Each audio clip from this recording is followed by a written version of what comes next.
Hello, my name is Sarah Meister, and I'm so pleased to be here in Rovereto. I am a curator in the Department of Photography at the Museum of Modern Art in New York, and I organized this exhibition, Picturing New York, which is poetically titled in Italian, Immaginare New York.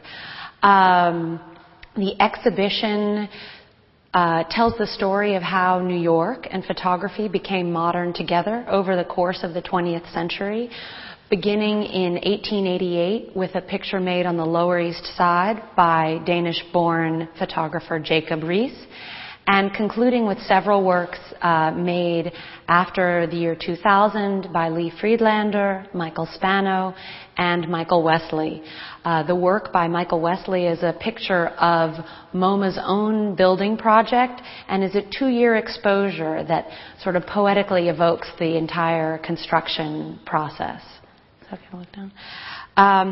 The exhibition includes 145 pictures by 93 different photographers, some of whom were born in New York, like Helen Levitt and Gary Winogrand, other photographers who came to New York and made it their home, like Ouija and Rudy Burkhardt and Lisette Model, and other photographers who just visited, like Henri Cartier-Bresson or Roy Colmar.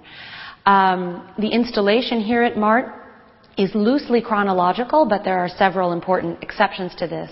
The first gallery includes several iconic images of New York that evoke the energy of the city, the dynamism, but also several pictures where the skyscraper is either the subject and a point of inspiration for the photographers, or provides a vantage point from which they could challenge what had been the limits of their art, creating works with very dramatic viewpoints that were hallmarks of modernist photography in the early 20th century.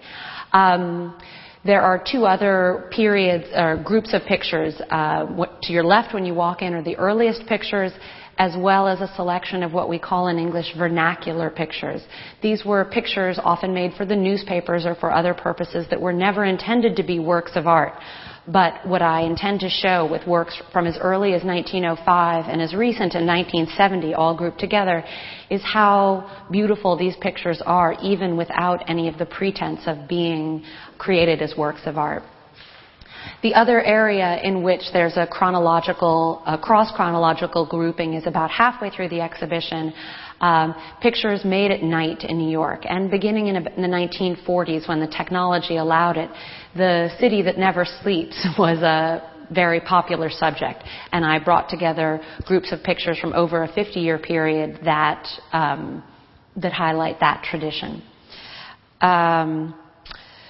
I would like to acknowledge the generosity of the Museum of Modern Art's International Council, which made this tour possible, and thank Mrs. Gabriella Belli and her staff for all the work that they did to make it easy to bring this exhibition across the Atlantic Ocean and to produce a catalog in Italian.